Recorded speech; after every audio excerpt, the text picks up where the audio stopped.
But to go to next concept, that is radioactivity. Radioactivity.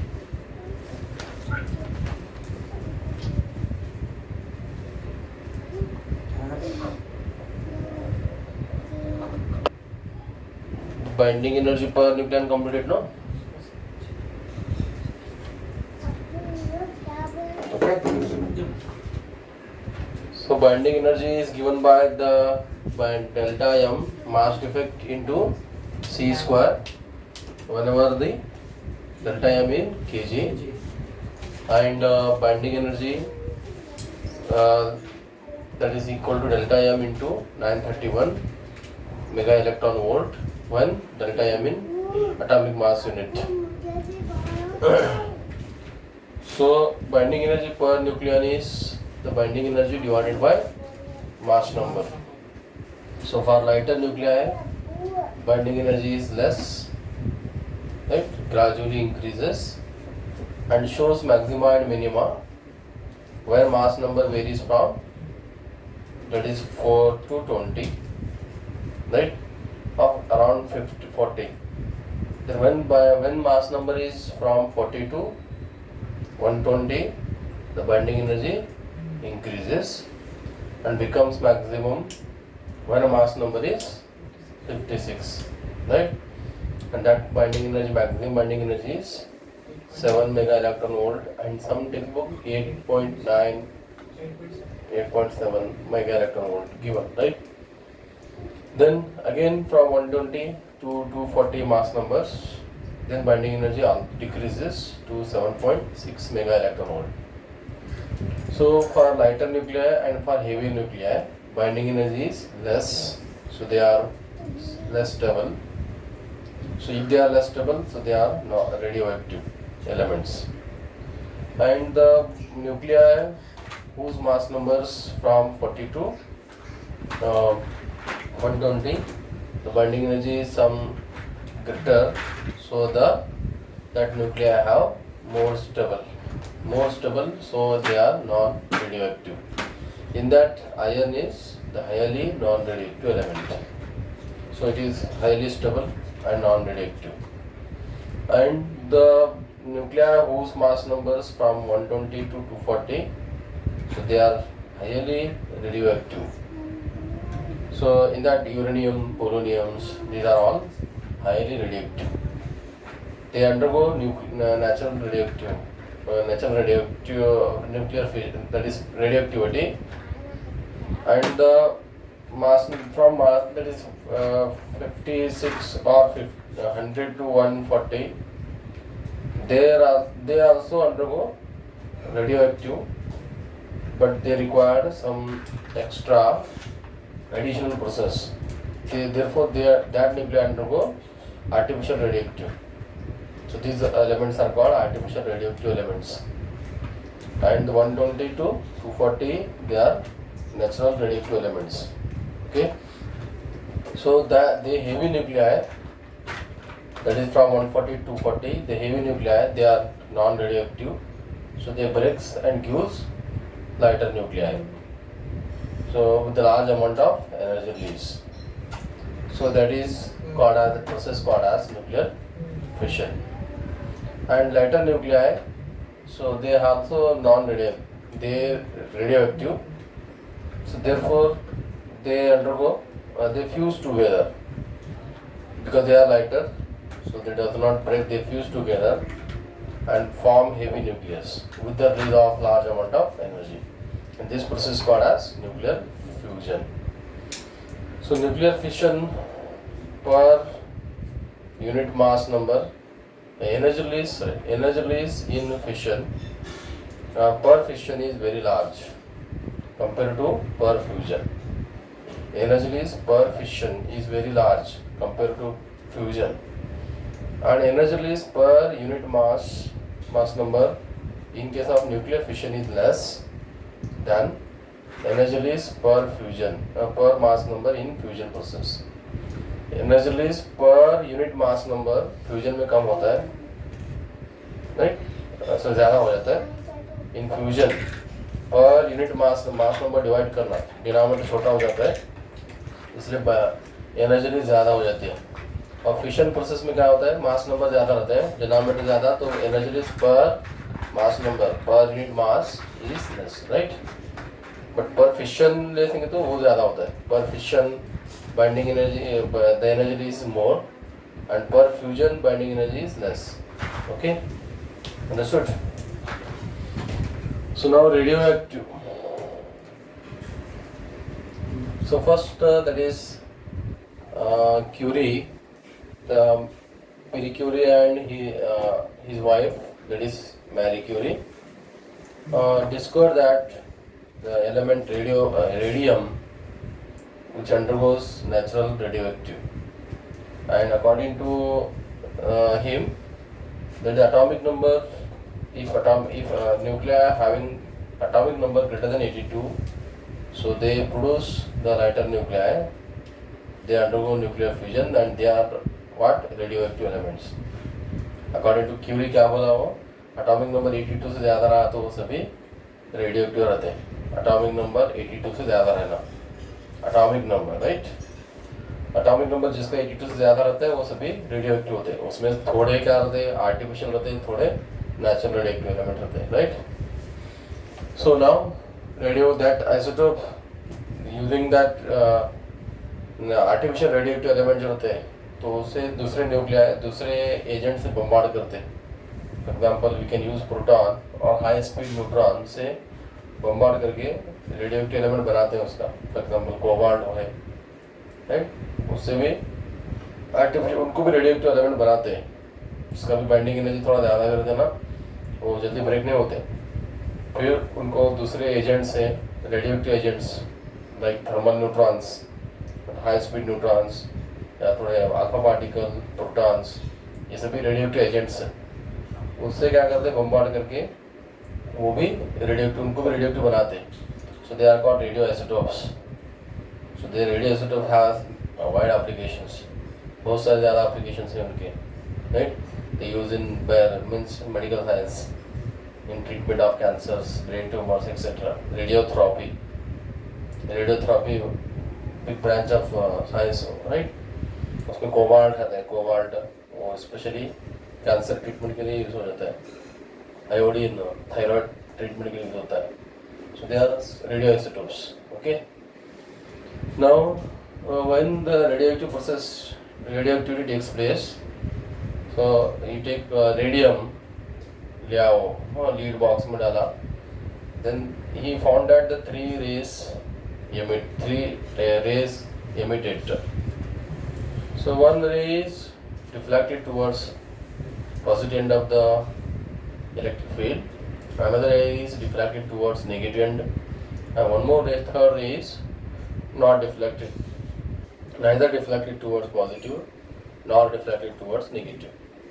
It traveled अनडिवेटेड, मतलब तीन race डिवेट हो जाते, तीन रेस रिलीज होते हैं, एक रे पॉजिटिव की तरफ जाता है, एक रे नेगेटिव, और एक रे इधर है ना, ये पॉजिटिव रखो बैटरी, इधर नेगेटिव, तो वन रे is deflect towards this, another रे is like this, one more is this. जो रे पॉजिटिव की तरफ डिफ्लेक्ट होता है वो बीटा पार्टिकल बोला हमने, बीटा रेस, और जो नेगेटिव की तरफ जाता है वो अल्फा, और जो इधर अनडिवेट जो डिफ्लेक्ट नहीं होता वो गामा रेस, राइट। तो इसलिए हम अल्फा रे का क्या होता है भी, ये these are, ये तीन है ना, ये तीन alpha beta gamma, these are called radioactive rays बोल सकते हैं, right. the radiations which are emitted, right, during the radioactive process, right, these three radiations emitted, alpha, beta and gamma। तो अल्फा रे का क्या चार्ज रहता है भी, वो नेगेटिव तरफ डिफ्लेक्ट हो रहा है, पॉजिटिव चार्ज रहता है, and this one deflect towards positive से नेगेटिव चार्ज, और ये neutral, no charge. Alpha ray positive charge, beta ray negative charge and gamma ray no charge. तो उनको आइडेंटिफाई करने के लिए अल्फा रे आइडेंटिफाई एज हीलियम बोलते हैं, अल्फा रे आइडेंटिफाई एज हीलियम। तो मेरे मूविंग चार्ज में भी आ जाते हो, right, where alpha particle enters into magnetic field, alpha particle मतलब helium लेना, helium 42, right। So beta particle identifies electron, beta particle कैसा आइडेंटिफाई करते हैं इलेक्ट्रॉन से, and gamma particle identifies neutron. तो अब इधर हम बोल सकते हैं अल्फा पार्टिकल का मास नंबर क्या आता है 4 times the mass of proton ना, बिकॉज 1h1 मतलब एक प्रोटॉन हो जाता है ना, ये 1h1 मीन्स 1 प्रोटॉन। तो भी इधर 4 मास नंबर है, तो mass of alpha particle, mass of the alpha particle is 4 times mass of the proton, right. और चार्ज क्या होते हैं, अभी 2 है ना चार्ज, 2 क्या है, एटॉमिक नंबर है, 2 atomic number, charge of 1 proton is, suppose I take E, charge of 1 proton is E, and there how many protons in this 2, so 2E हो गया।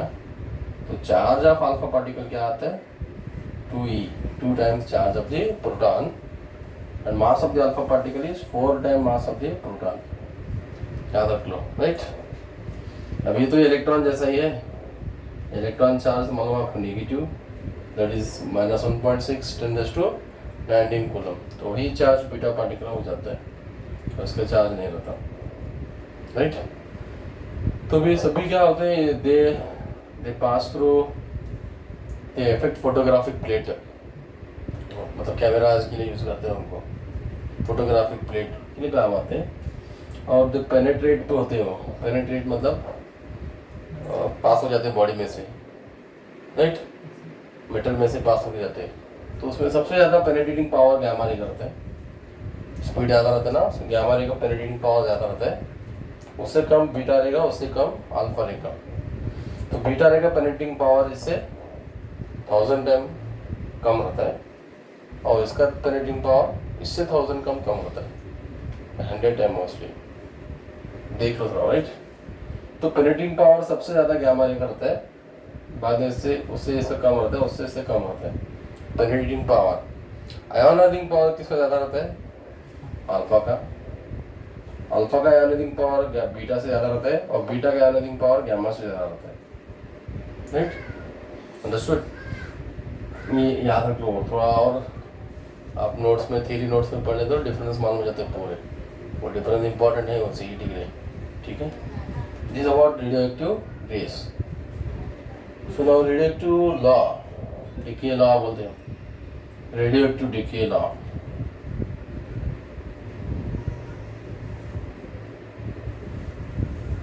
डिके लॉ तो क्या बोलते हैं, number of atoms left in the sample is directly proportional to number, rate of disintegration. So rate of disintegration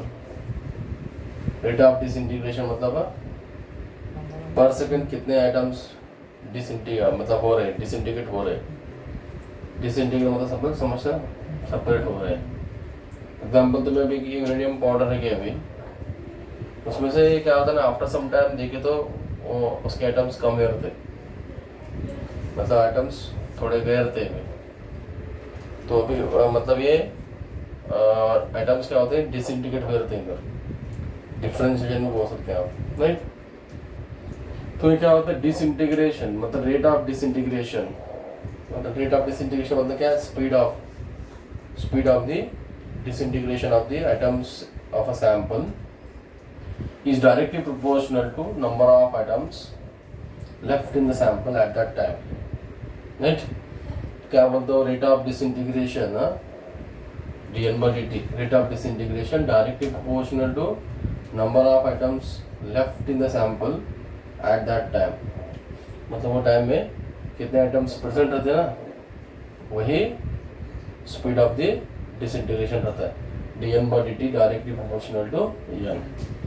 actually वो ये पूरा statistical process है, वो ऐसा नहीं रहता कि अभी एक आवर में 20 आइटम गए, और दूसरे आवर में और 40 आइटम्स गए, और थर्ड आवर में 60 आइटम्स गए, ऐसा नहीं रहता। स्टैटिस्टिकल प्रोसेस पूरा, मतलब मैटर ऑफ चांस, कभी कभी ज़्यादा जाते, कभी कभी आइटम डिसइंटीग्रेट नहीं होते, पूरा स्टैटिस्टिकल प्रोसेस होता है, right, understood. So it is not fixed, ये इतने टाइम उतना जाना ऐसा नहीं रहता, इसलिए इसका ग्राफ ड्रॉ किया था एक्सपोनेंशियल आ जाता है, नहीं स्ट्रेट लाइन नहीं आता, इसका ग्राफ ऐसा आ जाता है, राइट।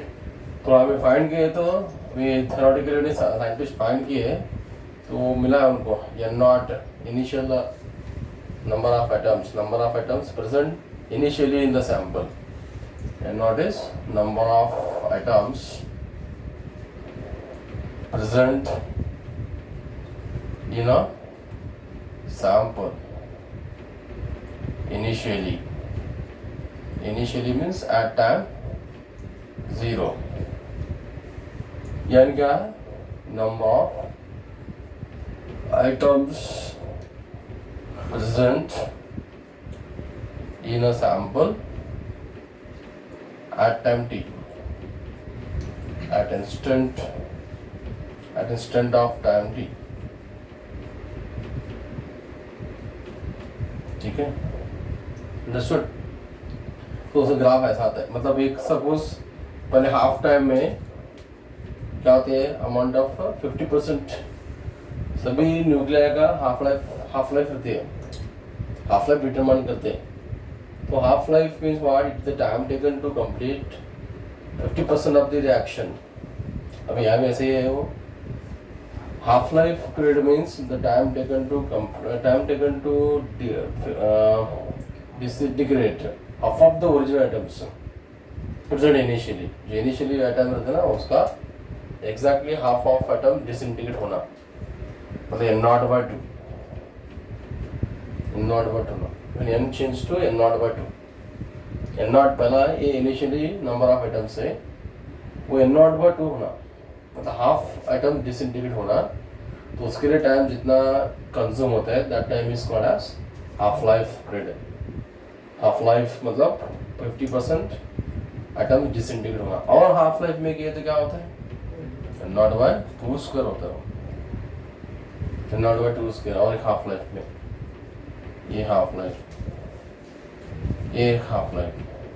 और हाफ लाइफ में क्या होता है, n0/2 क्यूब होता है। n हाफ लाइफ ये समझो, n हाफ लाइफ मतलब टाइम टी है, n हाफ लाइफ नहीं तो तब क्या आता है, n0/2n आता है, याद रखो, n0/2n, फिर t is n half life. First half life में n0 क्या होता है, n0/2, half of atom disintegrate होते हैं। और एक हाफ लाइफ यूज किए तो उसमें क्या होता है, उसका हाफ लाइफ और 50% आइटम डिसइंटीग्रेट होते हैं, राइट। तो n0/2 स्क्वायर आ जाता है। अगेन और एक हाफ लाइफ लेते हैं n0/2 क्यूब, और एक हाफ लाइफ लेते हैं n0/2⁴, और हाफ लाइफ लेते हैं n0/2⁵, like this so on. n half life लिया हमने, n half life, that is the time, तब कितना आइटम डिसइंटीग्रेट करते हैं, n0/2n। This is the number of the items decay और disintegrated, number of item disintegrated when time is n half lives, t equal to n t half, right? So now rate of disintegration is dn/dt is directly proportional to number of atoms left in the sample at any time t. So now dn/dt is equal to, I remove this proportional, we get lambda n, minus sign will come here, right?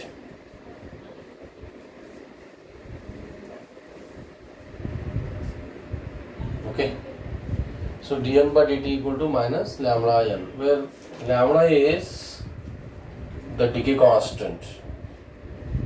Lambda is decay constant, is ऐसे याद रखो मैं, lambda is decay constant. As in chemistry, chemical kinetics है ना, वैसे ही होगी। और k is the rate constant. Here what lambda, that is decay constant. So then from this dn/n क्या आ जाता है अभी, minus lambda dt. dn/n is minus lambda dt. Negative sign why it is decreases ना, number of items decreases with increasing time. Graph ऐसा आ रहा है उसका, नीचे आ रहा है, देखो टाइम बढ़ रहा है, आइटम्स कम होते जा रहे हैं। अब एक हाफ लाइफ तो n0/2 एक हाफ लेते हैं n0 by 2 स्क्वायर, यहाँ का आते हैं n0 by 2 cube, n0 by time is n half life, n half लेते हैं n0 by 2 raised to n आ रहे हैं. ओके, इसलिए एक्सपोनेंशियल ग्राफ हो राइट, इसलिए नेगेटिव साइन यूज करते हैं. सो नाउ टोटल अभी फाइंड करना रहा था आपको एट टाइम t, अभी dt टाइम में हुआ, एट टाइम t करना रहा तो integration of dn by n is equal to integration of minus lambda dt. तो क्या आता है log ना, log n equal to correct no is minus lambda t plus c, right? So this is the what where c is constant of integration, but it is infinite value, no? It takes any value. So we determine the one definite value of c. So for that reason I take initially मतलब time t 0 तब n कितना होता है, n not होता है ना, number of item present initially that is n naught, n become n naught. तो अब ये क्या आता है log of n naught is equal to c आता है.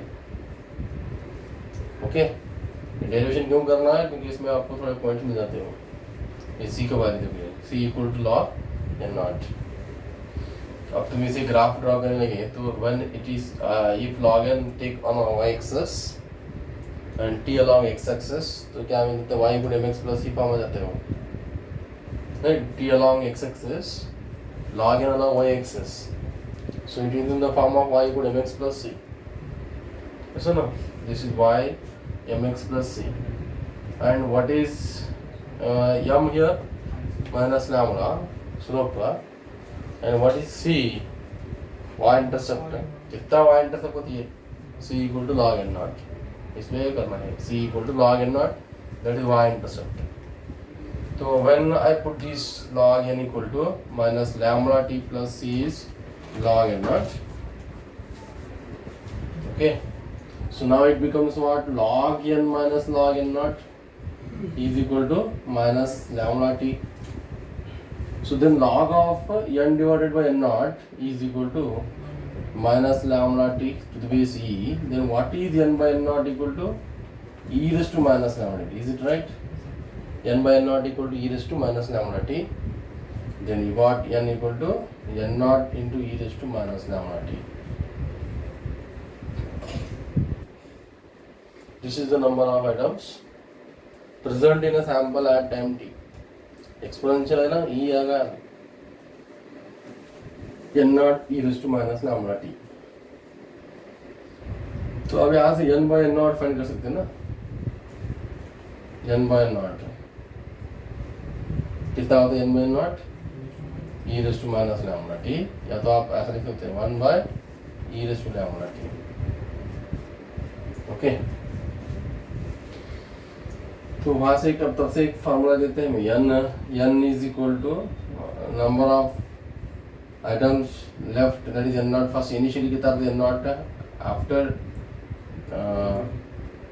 n lifes, n half lifes. तो what is n naught become after n lifes, after n half lifes,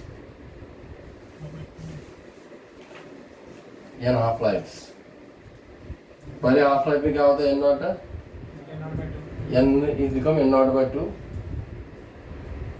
तो पूरा n लाइफ में n equal to t equal to n into half life. तो क्या मतलब n is equal to n naught by 2 raised to n, n naught by 2 raised to n, where n is this one, right?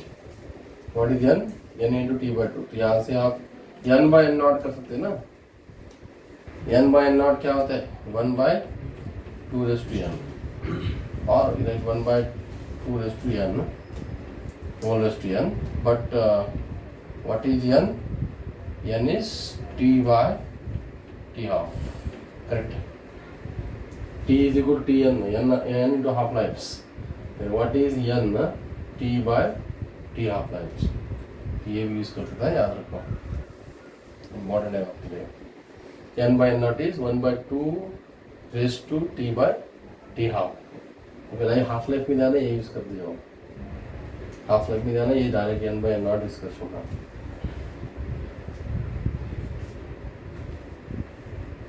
तो अभी main है इसमें dt की constant find करना, half life mean life find करना, right.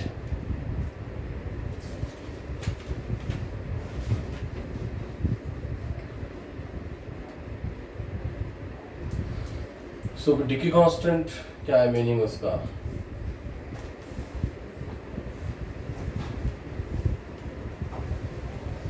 D की constant definition क्या आता है, lambda, symbol is lambda, what definition of this, it is the reciprocal of the time, reciprocal of the time, तो time का reciprocal है ना, कब हुआ, when it is of nearly 36% of items disintegrate होना, nearly 36% of items should be disintegrated, तब जितना उसका रेसिप्रोकल लेना टाइम का, that is nothing but d की constant, lambda is equal to 1 by t, reciprocal of time, where 36 almost 36% of the disintegration process will complete। चल देखिए कैसा आता है, तो n equal to what, n naught e raised to minus lambda t, is it, n equal to n naught e raised to minus lambda, lambda is nothing but 1 by t into t, ठीक है। So this का answer ना, सो n equal to क्या होता है, n naught e raised to minus 1, मतलब 1 by e n naught, 1 by e n naught, so e value is nearly 2.7 on it, value of e is number between 2 and 3 nearly 2.7 unit आ जाता है, तो ये divide किए ना तो 0.3679 of n not आ जाता है, राइट, मतलब 36 nearly 36% of original items disintegrate होना, ओके। सो 36% ओरिजिनल डिसइंटीग्रेट आइटम्स डिसइंटीग्रेट होना, तो reciprocal of that time, reciprocal of that time is d की constant, when lambda is equal 1 by t और t equal 11 by lambda, तब n कितना होता है 36% of n naught, या तो 0.3679 of n naught, when t is 1 by lambda और lambda is 1 by t, okay. Half life, half life क्या आता है, व्हाट इज हाफ लाइफ, 50% होना इधर है ना, 50% होना मतलब n क्या होना चाहिए, n0/2 होना चाहिए, n0/2 होना, तो time is called half life,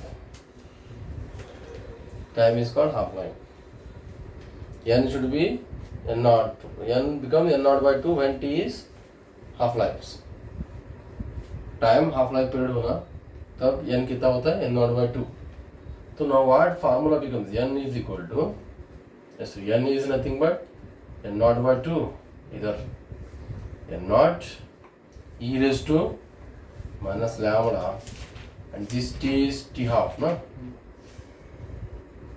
half life, this n0 will cancel, okay, तो t क्या लेने का है, t हाफ लाइफ लेने का, तब n कितना होता है, n0/2, तो 1/2 equal to 1 by e raised to lambda t half,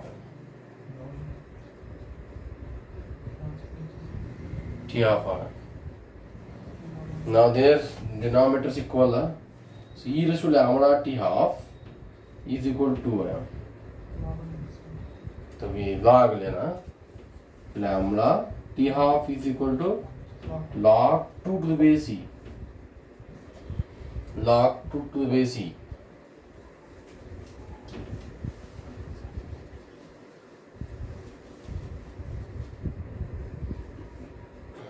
तो what is log 2 value to the base e है ना, पहला उसको ये बेसिक क्या रखना, log to the base e, base 10 को चेंज करना उसे, दैट इज नेचुरल लॉगरिथम है, उसे कॉमन लॉगरिथम में कन्वर्ट कर लेना, that is multiply by 2.303 log to the base 2 to the base log 2 to the base 10, 2.303 log 2 to the base 10, ये वाला आ जाता है, तो ये 0.693 आ जाती है,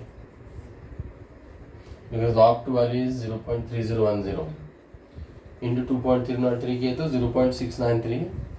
तो भी हाफ लाइफ क्या होता है, T lambda into T half is equal to 0.693. Then what is lambda equal to 0.693 by t half or t half equal to 0.693 by lambda. ये यूज करते हैं हाफ लाइफ के लिए.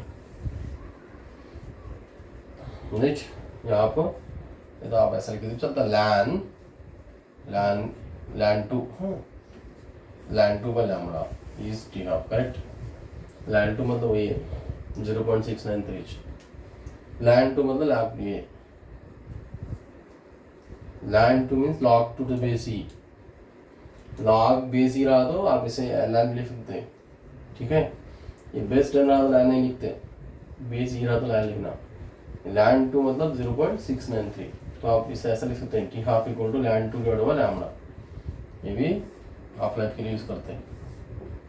ठीक है, अब ln 2 में चाहिए, log में चाहिए तो ये रखने का, अगर जो नंबर्स न्यूमेरिकल में चाहिए तो ये लेने का, ज़्यादा इसमें चलता है. Okay, this is the half life period. Mean life, what is mean by mean life? वो सिंपल है. मीन लाइफ या तो another name is average life बोलते हैं. मीन लाइफ और एवरेज लाइफ ये क्या आता है? Mean life capital T use करते हैं इसको, या तो टॉय यूज करते हैं. Mean life T is equal to, it is reciprocal of decay constant. Simple definition. What is mean life? Reciprocal of decay constant is nothing but mean life. तो भी क्या आते हैं? लैम्बडा तो ऑलरेडी फाइंड किया हमें, that is what lambda 0.693 by T half. तो फिर टी कैपिटल टी क्या आता है? टी हाफ है ना, ये टी हाफ ऊपर जाता है ना, तो 1 बाय 0.693 कितना होता है?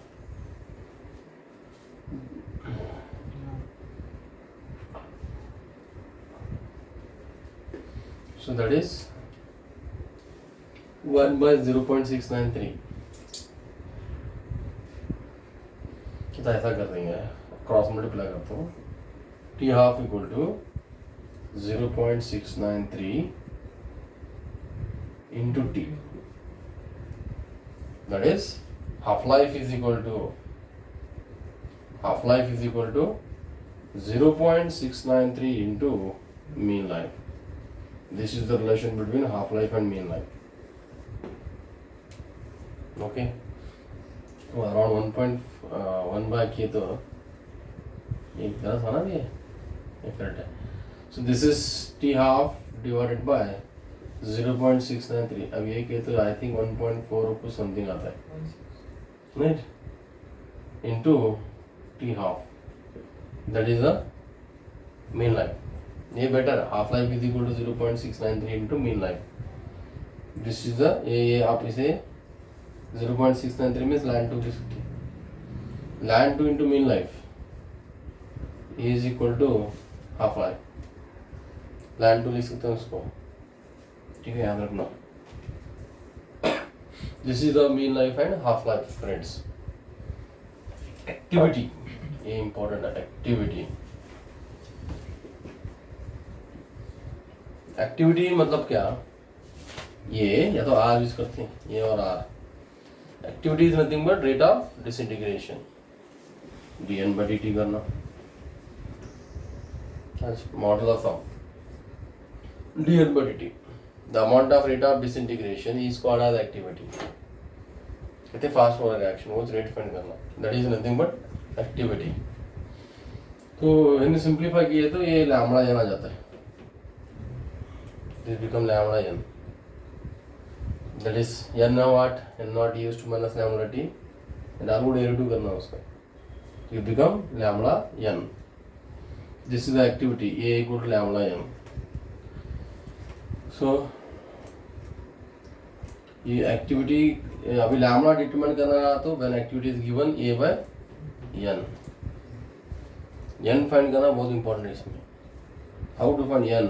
n is number of atoms, right, present in a given sample.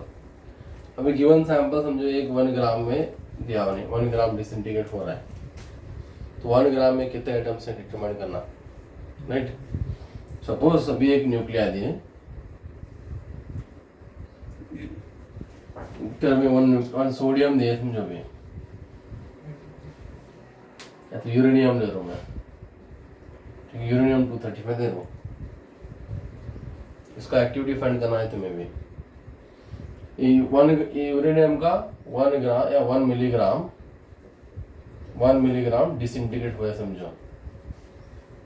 1 milligram sample uranium का है, वो यूरेनियम सैंपल 235 ग्राम है ना, उसमें से 1 मिलीग्राम क्या हो रहा है, डिसइंटीग्रेट हो रहा है. अभी 1 मिलीग्राम डिसइंटीग्रेट हो रहा है, तो 1 मिलीग्राम में कितने आइटम्स हैं प्रेजेंट वो देखना, that is n, number of items present in that sample, right. तो भी क्या पैदा करते तुम्हें, 235 ग्राम ऑफ यूरेनियम कंटेन्स कितने number, 6.023 10⁻23 atoms. 235 gram of the uranium contain this much atoms, right. तो अभी 1 ग्राम में कितने आते हैं फिर, 6.023 10⁻23 डिवाइडेड बाय 235 है ना.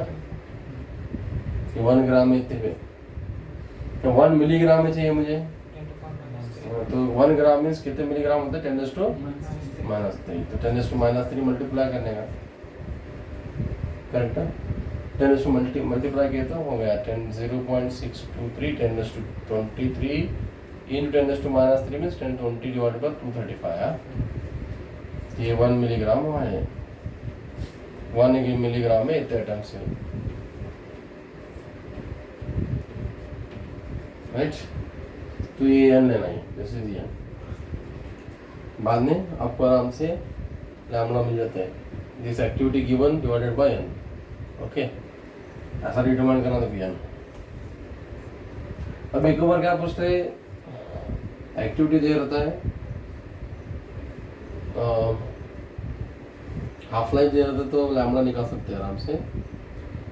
कितना मास डिसइंटीग्रेट हुआ पूछते हैं, ये अभी मास दिया ना, अभी ये 1 मिलीग्राम डिसइंटीग्रेट हुआ, अभी हम दिया वो मास, इतना मास डिसइंटीग्रेट हुए, कितना मास डिसइंटीग्रेट हुआ पूछते हैं, तब कैसा करना नहीं, ये फाइंड करना है हमें. यहाँ से 1 एटम मास कितना होता है पहला फाइंड करने का. 1 एटम मास कितना होता है, 235 इंटू 235 डिवाइडेड बाय 6.023 10⁻23 मिलीग्राम. अभी वो 20 लिया तो मैं 23 लिया तो ग्राम में जाते हैं ना ये, ठीक है. 1 एटम का मास कितने में हो, 1 एटम का, तो 1 एटम का मास इतना आ गया, तो मैंने कितना मास में बोल रहा था ना, वो नंबर ऑफ एटम कितने आते हैं मल्टीप्लाई कर सुनना, उससे नंबर ऑफ एटम कितने आते हैं मल्टीप्लाई कर सुनना, राइट. ये 1 एटम का इतना मास हुआ, कितने एटम डिसइंटीग्रेट हो दिए रहते, तो आप n फाइंड कर ले रहे थे, वो n इसको इंटू करे तो हो जाता है, राइट. तो वो भी मास फाइंड करने के भी प्रॉब्लम्स होते हैं, वो उतना कॉम्प्लिकेट नहीं होता. ये एक्टिविटी को देखो, ये मेन ये फार्मूला है आपको. अब units of activity, what are the units of activity, main curie आता है,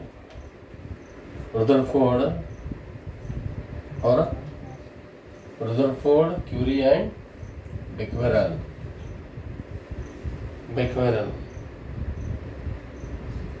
तो 1 becquerel is 1 disintegration per second. Actually, तो you know that वहाँ से disintegration per second नहीं है, disintegration per second unit of activity. तो 1 disintegration per second means 1 becquerel.